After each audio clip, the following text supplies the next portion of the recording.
A paz do Senhor, meus irmãos, minhas irmãs, sejam muito bem-vindos ao nosso canal. É Tempo de Ensinar EBD, um canal exclusivo para os amantes da escola bíblica dominical. E hoje nós estamos iniciando, graças ao bom Deus, mais um trimestre. O terceiro trimestre está aí. Nós estamos fazendo a abertura hoje com o tema A Igreja de Cristo e o Império do Mal. Como viver neste mundo dominado pelo espírito da Babilônia. O autor da revista é Douglas Baptista, né? E nós iremos aí explorar um pouco mais do pensamento do autor sobre os temas que serão muito, mas muito bons mesmos, ok? Não diria que são temas polêmicos. Eu diria e gostaria que você reforçasse isso na sua sala. Não são temas polêmicos, são temas necessários, ok? Para nossa sobrevivência no mundo e para a nossa sobrevivência como cristãos. A igreja diante do espírito da Babilônia é a lição de número 1 e nós fazemos a abertura justamente agora, ok? Texto áureo. E na sua testa, ou seja, a localização, estava escrito o nome mistério, ou seja, a sua definição. E as suas características são identificadas aqui. A grande Babilônia, a mãe das prostituições e as abominações da terra, ok? Apocalipse capítulo 17, versículo de número 5. Então nós temos localização, definição e características, ok? A verdade prática, a obrigação da igreja é: a igreja deve resistir ao quem? Ao espírito da Babilônia, que representa o quê? A ação. Do espírito da Babilônia é a ação, o mal em ação. Presente no cenário atual, onde nós vivemos. Isso deve ser feito por meio. Qual que é o meio? O que deve ser feito nesse momento?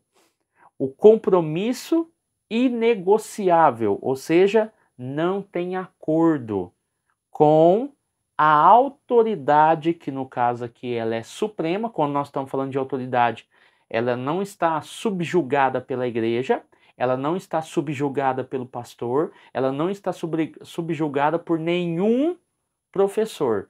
Ou seja, ela é suprema, a autoridade da palavra que vem de Deus, ok? Então a verdade prática já dá uma pregação aqui, tá bom? Então vamos lá, entendendo tudo isso, nós adentraremos aqui na leitura bíblica em classe, Apocalipse capítulo 17, tá bom? Lembrando aqui, capítulo 17 e os demais capítulos, nós estamos abordando uma visão pré-milenista, ok? Então já vou deixar bem claro, nós estamos abordando o texto de Apocalipse dentro de uma visão pré-milenista, tá bom? Então é importante que você tenha essa concepção, tá bom? Então você vai ver que do versículo número 1 até o versículo de número 2, nós temos aqui um julgamento, tá bom? Acontecendo. É a condenação da grande prostituta. O versículo 2, nós estamos vendo o motivo desse julgamento, tá bom? Porque ela se prostituía com os reis da terra, os que habitam na terra, ou seja, há um motivo para esse julgamento. O versículo de número 3 está falando da definição dessa mulher. Por que ela está sendo julgada? Por que ela está sendo levada a julgamento? E quais são os motivos? E por que esses motivos foram tão fortes para que a grande prostituta fosse levada a julgamento? Porque havia definições muito claras da sua maldade, né? Uma mulher assentada sobre uma besta de cor escarlate, lembrando que é uma visão, tá bom?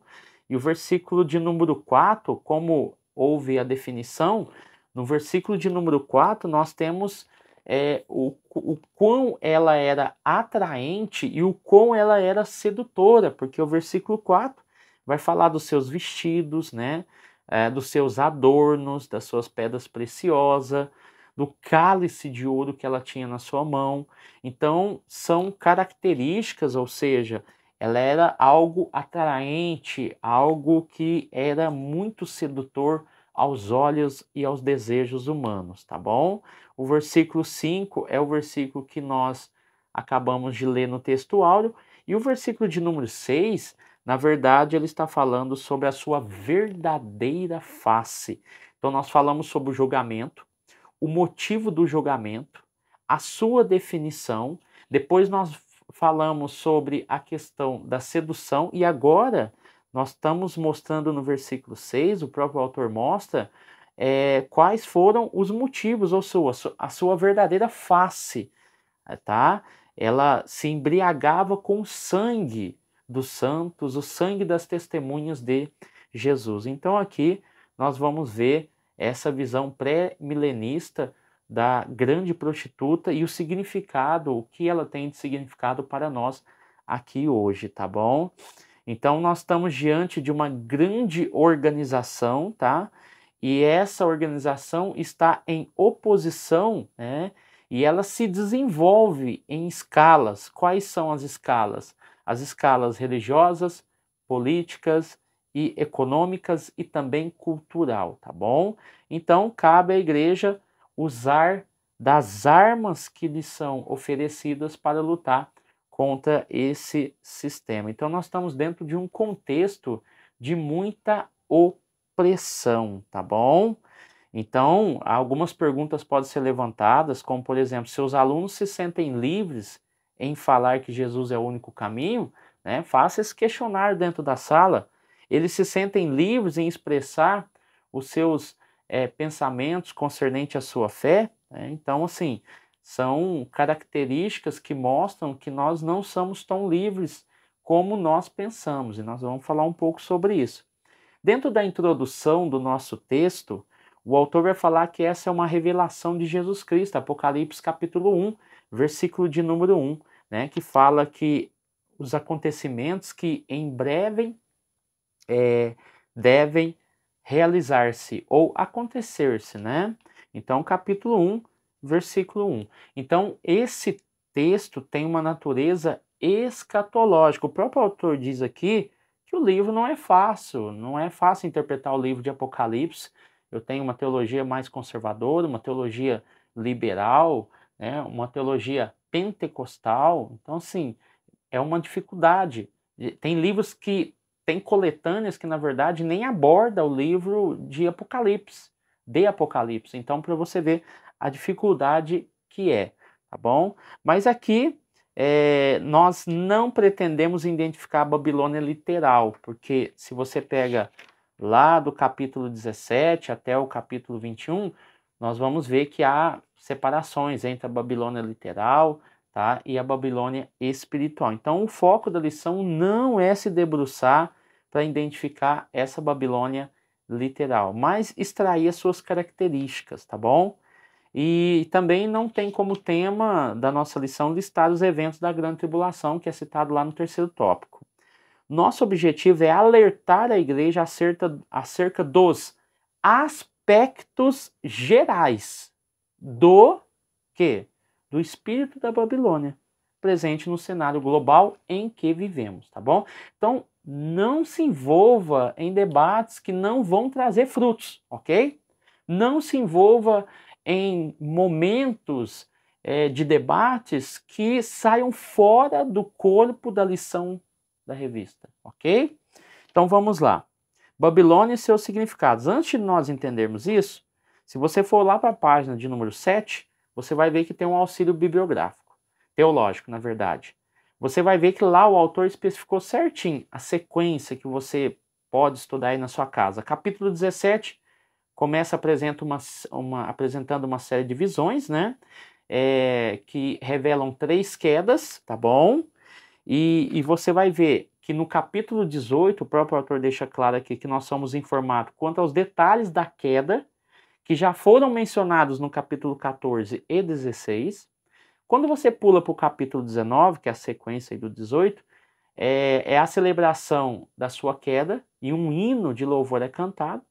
O capítulo 19 descreve a queda do anticristo e seu reinado.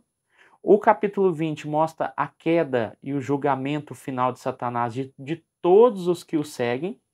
E o 21 é confirmando aí o destino final dos justos e dos ímpios, tá bom? Então você tem aí um resumo bem interessante que te traz o quê? Uma sequência dos fatos, tá bom? Então acaba aí, você dá uma lidinha aí, pegar pelo menos a sequência é importante, tá bom? Tópico de número 1, Babilônia e seu significado. A grande prostituta. A personagem que é vista na visão por João é apresentada como a grande meretriz. Na verdade, ela é uma prostituta mãe da terra. Ó, escute o que eu estou falando. Uma prostituta mãe da terra. Então essa é a grande meretriz. E ela tem como foco revelar o seu mal, ou seja, a visão dessa meretriz em cima da besta revela o que? Esse mal que está envolvido nela, ao ponto aí dos reis da terra se prostituírem com ela. Apocalipse 17, versículo 1 e versículo 2. Estamos na sequência aqui, tá? Então, entendendo tudo isso, nós vamos ver que o autor deixa bem claro essa questão das muitas águas, né? Onde a prostituta se assenta sobre muitas águas, ela está sobre a besta, né? E essas águas simbolizam essas multidões que foram seduzidas, ou seja, é o foco da grande meretriz, são as massas. E com isso nós vamos ver que ela é identificada como com várias facetas. Facetas da imoralidade, faceta do falso sistema religioso, ou seja, ela é representada como o espírito da Babilônia. Então, quando nós olhamos, nós vamos ver que há uma troca, né, do certo pelo aceitável, tá bom? O digno pelo duvidoso. E nós vamos ver também como é prazeroso e ao mesmo tempo se torna um jogo perigoso o envolvimento com as práticas causadas pela grande meretriz, que está assentada sobre a besta, ok? Então nós vamos ver aqui que sua principal definição, as formas como nós identificamos ela, é justamente quando nós falamos da imoralidade e também da falsa religiosidade, ok? Então vamos lá. Tópico 2, subtópico de número 2, a mulher e a besta escarlata. Apocalipse 17, versículo 3, você vai ver que é uma continuação da leitura bíblica em classe. Então não perca o foco, ok? Então nós vamos ver um relacionamento. Então quando se tem a visão diante do profeta João, nós vamos ver que mostra ali claramente um relacionamento. Esse relacionamento que nós vamos ver aqui está correlacionado em a mulher, que é a grande prostituta, tá bom? Simbolizando a imoralidade, a falsa religiosidade, a besta, que aqui na verdade é o anticristo, tá bom? E nós vamos ver as 7 cabeças e os 10 chifres, que significa e simboliza o poder. Então nós vamos ver um contraste muito grande, um relacionamento, né, entre a grande prostituta e o anticristo, tá bom? Aliado ao falso profeta e ao Satanás. E nós vamos ver também a questão da noiva relacionando-se com Cristo. Então nós estamos falando de relacionamentos, tá bom? Então aqui você vai ver que dentro desse relacionamento há a sedução. Como é que eu vou seduzir alguém ou uma pessoa? Através dos meus adornos, através da minha veste, através do cálice, representando ali a beleza do ouro. Então, quando você olha para a veste púrpura e de escarlata, você fica deslumbrado com aquela roupa.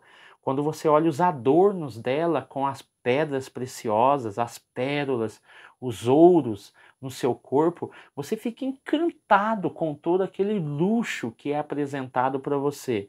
Quando você olha o cálice de ouro, magnífico, esplêndido, né, que atrai você, porque o ouro, o brilho do ouro nos dá um sinal de força, de robustez, de riqueza. Então, tudo isso atrai. É por isso que eu estou falando de relacionamento. Ela precisa atrair as suas vítimas para esse relacionamento, tá bom?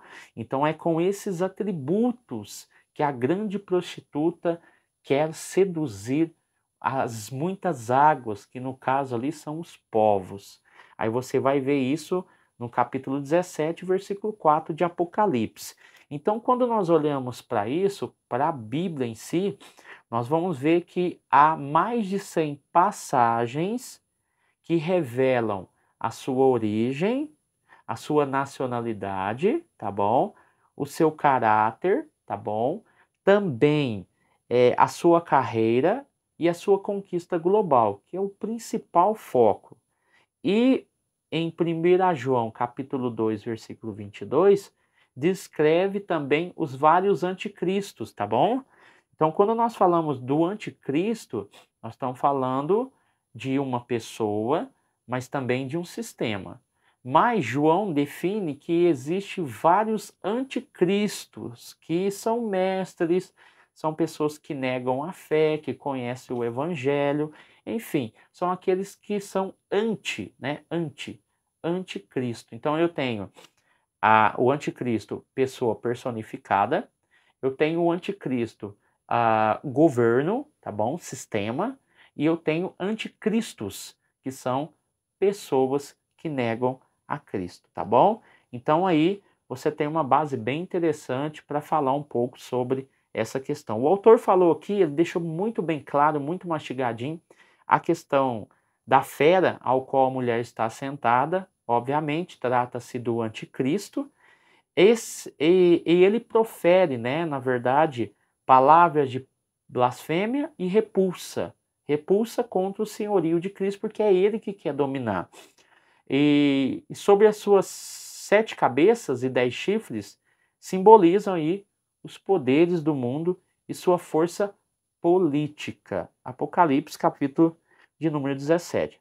A união entre o cavaleiro, que é a mulher, tá? E a montaria, que é a besta, simboliza a nefasta força que existe nessa união dentro do sistema religioso, econômico, político.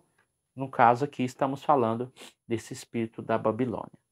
Mistério, a grande Babilônia, subtópico de número 3.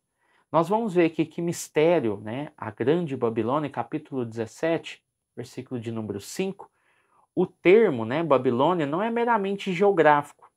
Por isso que eu falei, nós não vamos tratar da questão geográfica, tá? Babilônia geográfica, porque nesses capítulos 17 ao 21 ali, que vamos pegar esse bloco inteiro, nós temos a Babilônia literal e a Babilônia espiritual. Então, não está aqui realmente falando sobre o espaço geográfico, tá bom? Mas aqui de forma simbólica. Então, nós vamos ver aqui também algumas características dela, desse reinado. Está baseado na mentoria de toda a rebelião, no assassinato dos santos e das testemunhas, simboliza o espírito de perseguição, tá bom? A desconstrução da fé bíblica, a cultura sem Deus, por isso que povos, cultura, estão sempre ligados, união dos povos, uma nova religião, e também um sistema global deliberadamente anticristão, tá bom?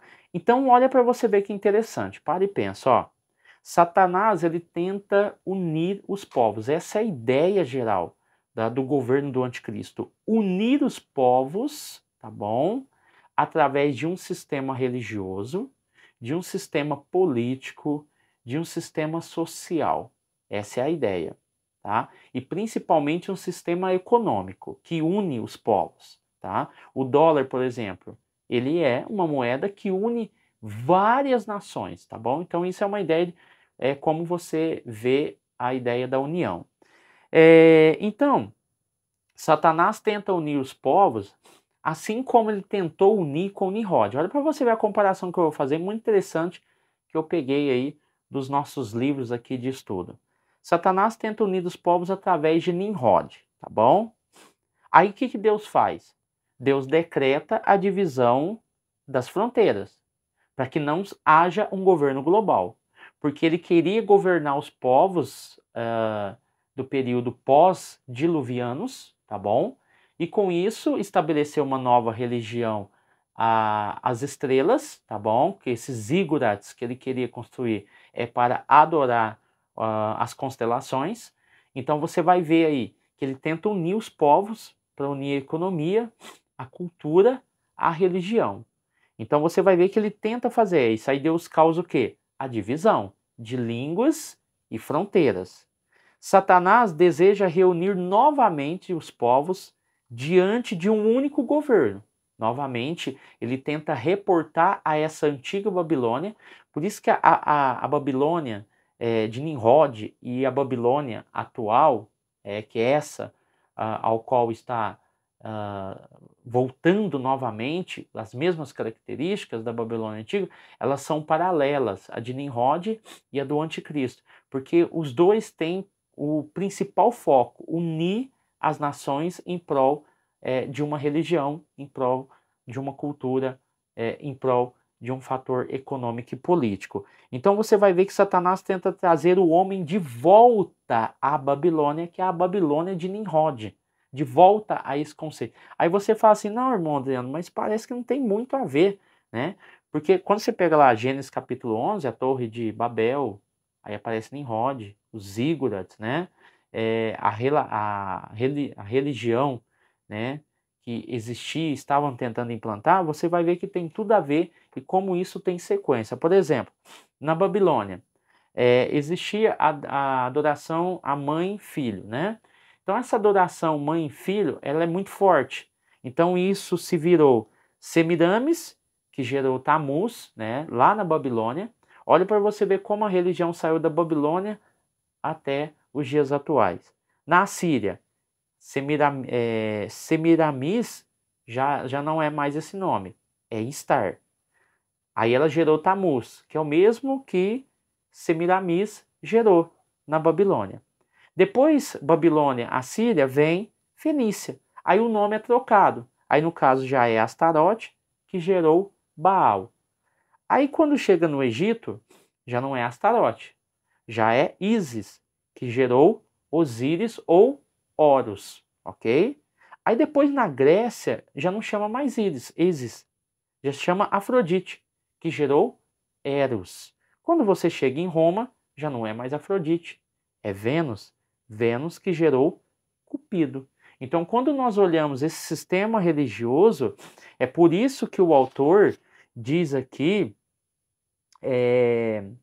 que ela é a mãe, ó, versículo 5, a mãe das prostituições e abominações da terra. Então a Babilônia é a mãe da prostituição, de todo tipo de abominação na terra. Então você vê que há uma sequência de deuses que vão nascer, mas só vão trocar o nome. A adoração é a mesma, tá bom? Então, quando nós falamos dessa besta, dessa Babilônia, desse anticristo, esse anticristo ele também tem características. Ele é representado por um indivíduo e por um sistema, como eu disse aqui. E João especifica que existe vários anticristos, tá? Que são pessoas. Aí, dentro da ideia do anticristo, qual que é as principais características dele? Ele é intelectualmente poderoso, ele é orador impressivo, tá bom? Ele é mestre político, tá bom? Ele é também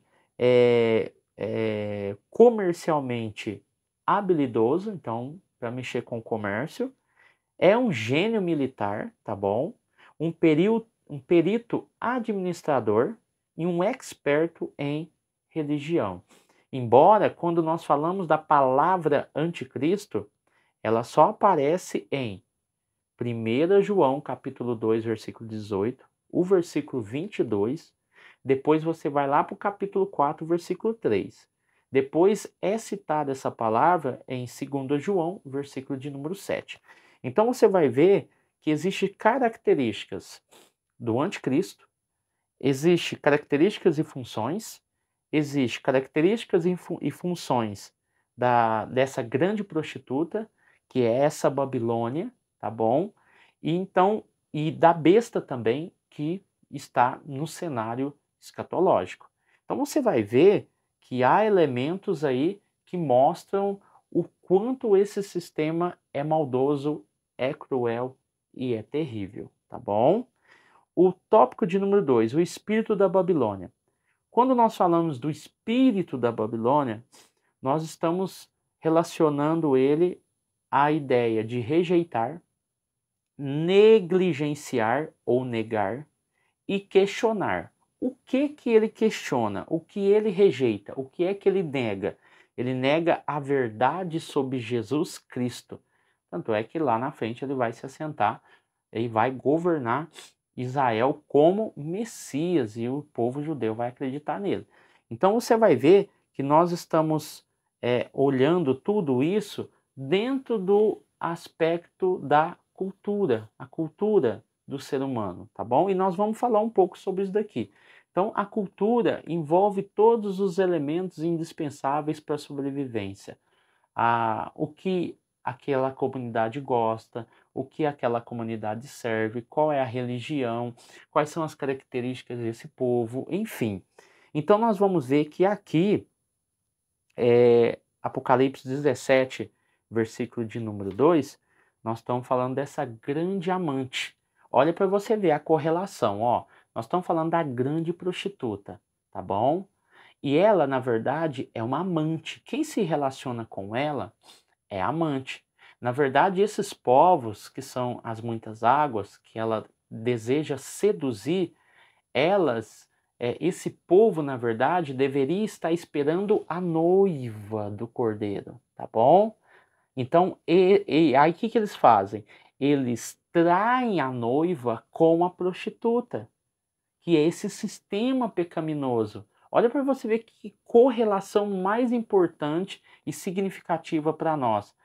Os povos estão traindo a noiva com a prostituta. É por isso que ela é a grande amante, a mãe, né? Como eu disse aqui lá no começo, é a prostituta mãe da terra. Então vamos lá. Aqui, o culto ao ego, ao dinheiro, os deleites, argumento de liberdade, estimula muito bem a devassidão, ou seja, essa liberdade sexual, essa liberdade social que nós estamos vivendo, traz o quê? Muita devassidão, o argumento de se ter liberdade para fazer tudo, o que quiser, aonde quiser e do jeito que eu quiser, porque não há uma verdade absoluta, não há ninguém que possa me impedir de fazer determinadas coisas. Dentro desse conceito, o autor vai falar sobre alguns perigos. E um dos perigos é o ecumenismo. O ecumenismo, que é, na verdade, um mal silencioso que está no meio de nós aí, que busca alcançar a união da cristandade. Então você vai ver aí a CMI, que é o Conselho Mundial de Igrejas, você vai ver a CNI, que é o Conselho Nacional de Igrejas, aonde se tenta, juntamente aí, igrejas tradicionais com igrejas como a católica, algumas igrejas metodistas, luteranas, juntamente com outras religiões afros, que fazem essas reuniões. Depois você pesquise um pouco sobre isso, né? Porque esse movimento do CMI começou em 1938, né? Que é trazer a união das igrejas, com a ideia de uma missão só, de um foco só e tudo mais. Então você vai ver que é um mal silencioso a ideia do ecumenismo. E esse ecumenismo traz o quê? O sincretismo religioso. Alguma dessas reuniões havia ali igrejas de afro-americanas, né, com as suas devidas religiões, buscando ali um acordo religioso para tratar de assuntos comuns, tá bom? Tanto é que isso reflete nas grandes paradas, né? Por exemplo, a parada LGBTQIA+, né? Apareceu lá um grupo se dizendo evangélicos, né? De camisetas, e nessa camiseta dizia: o Senhor é meu pastor e me aceita como eu sou. Dá uma pesquisadinha aí, dá um Google aí, que você vai encontrar isso que eu estou falando, tá bom? Então você vai ver que é o ecumenismo. Outro ponto, esses pontos aqui são apenas um resumo, até porque será tratado de maneira mais intensa em outra oportunidade. O relativismo, né, quando nós falamos de relativismo, é uma abordagem cultural e moral sem pré-conceito, não é preconceito, é pré-conceito. Então, nós estamos falando de relativismo, tá bom? O humanismo, quando nós falamos de humanismo, nós estamos falando da valorização do ser humano em detrimento da palavra de Deus, é o antropocentrismo, tá bom? Isso vai começar a partir do século XVI, e sua condição acima de tudo. Quando nós falamos do sincretismo, os irmãos já bem sabem, são elementos religiosos que são difundidos. E com isso, nós vamos ver que a verdade é desconstruída, tá bom? Então nós vamos ver aí grandes perdas para a igreja. Então vamos lá.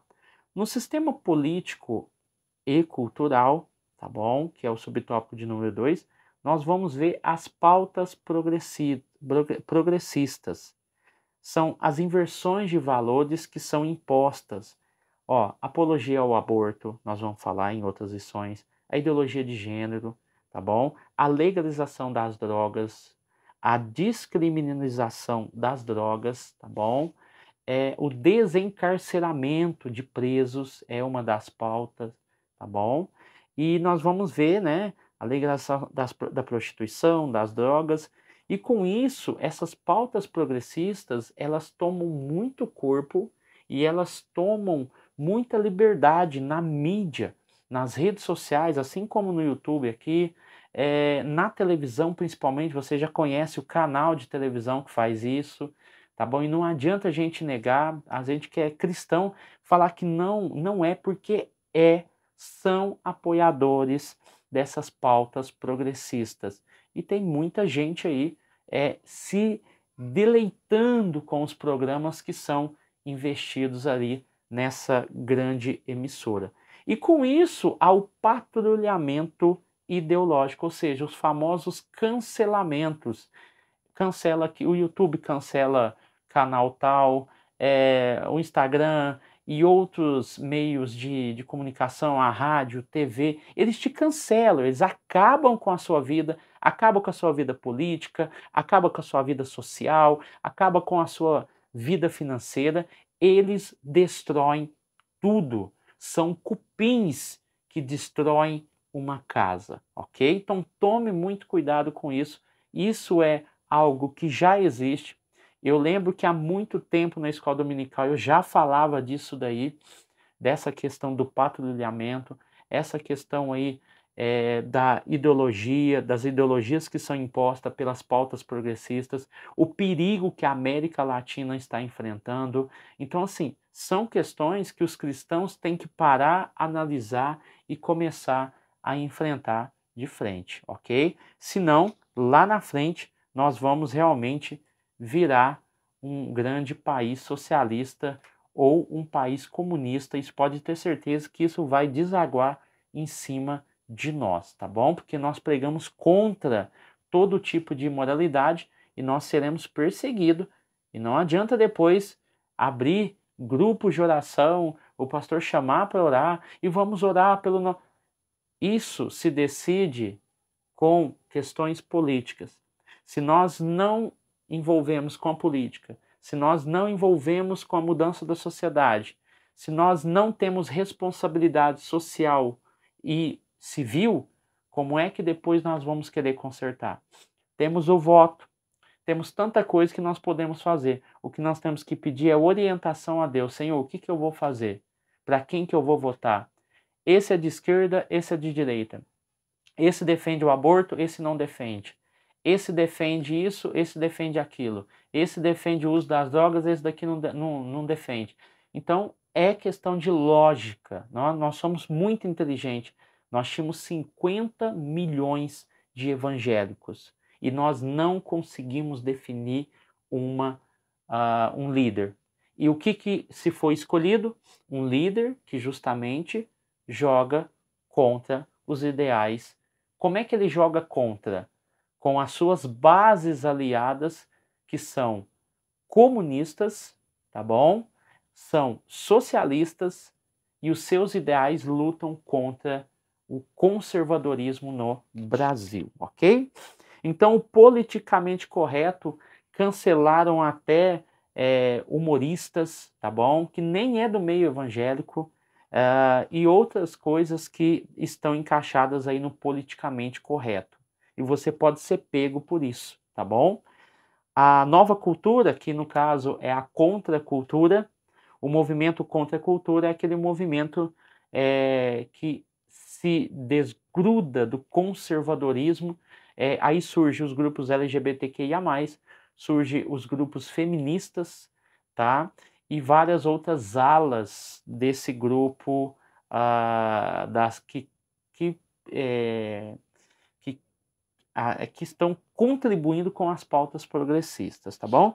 No sistema econômico, nós vamos ver a questão do comércio, das pessoas, da sociedade, ou seja, essa área do comércio, ela é primordial, porque ela trata sobre o materialismo, sobre os desejos, vontades, consumos, enfim.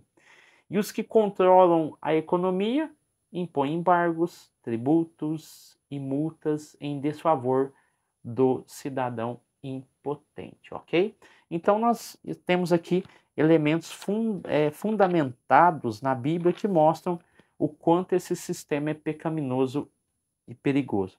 Tópico de número 3, a posição da igreja diante do espírito da Babilônia. A ideia da posição da igreja, ela é essencial. Não podemos mais ficar brigando e brincando com o púlpito. Brigando e brincando com o púlpito. Temos que parar com isso. Nós temos que olhar mais para frente. O nosso momento agora não é ficar no YouTube falando em línguas estranhas de forma aleatória. Para com isso. Nós temos coisas mais importantes para se tratar enquanto Jesus não voltar. Enquanto Jesus não volta, nós temos que ser sal e luz do mundo. Se nós não temos o poder de transformar, e transformai-vos o mundo pela renovação do vosso entendimento. Essa é a ideia primordial. E o que nós estamos fazendo? De que forma nós estamos tentando mudar essas coisas? Ou nós estamos pensando assim, nós somos aqueles crentes fatalistas. Ah, mas Jesus vai voltar. Ó, isso daí não tem jeito, a política é isso, a coisa é isso, a sociedade é assim. Não, o seu papel é mudar, o seu papel não é ficar esperando, o seu papel é mudar e transformar a sociedade, ok? Então, nós estamos baseados no caráter cristão. A ideia da nova vida, que é praticada aqui no subtópico de número 2, enfatizar também o caráter do salvo, ou seja, andar no Espírito, como o autor deixou muito bem claro aqui. E nós temos aí a falha na formação moral do caráter, que vai produzir uma série de pseudo-cristãos escravizados pela carne. Porque a grande meretriz, ela é sedutora, ela é atraente, tá bom? E ela pode muito bem seduzir qualquer um de nós, se nós não tivermos andando no Espírito, termos o caráter de pessoas salvas, tá bom? E não sermos capacitados, porque o autor deixou claro no subtópico de número 1, que há uma capacitação. Como é que você capacita isso? Essas pessoas através do estudo bíblico, a escola dominical, através de um estudo sistemático e doutrinário, isso é importante. Então isso vai formar o quê? vai formar pessoas prontas para enfrentar quem? O anticristo? Não, o espírito da Babilônia, o espírito do anticristo que já está entre nós. Então, é essa a ideia da formação. O subtópico de número 3, aguardar a volta de Cristo. Aí sim, depois da capacitação, depois da transformação, depois do andar no Espírito, do estudo, da aplicação da palavra, aí sim você está pronto para aguardar. Mas é aguardar trabalhando, é aguardar fazendo, é aguardar produzindo, é aguardar enfrentando, questionando. O nosso papel, o papel do cristianismo é enfrentar as adversidades do nosso tempo. Então, o cristão deve esperar e renunciar. Amém? Então, aqui nós ficamos com a nossa primeira aula. Espero que vocês tenham gostado. Deixe seu like, deixe seu comentário e deixe também a sua inscrição se você não é inscrito, tá bom? Deus abençoe você, sua casa e sua família e ficamos aí até o próximo vídeo, se o Senhor nos permitir. Amém? Deus abençoe você e sua casa e sua família.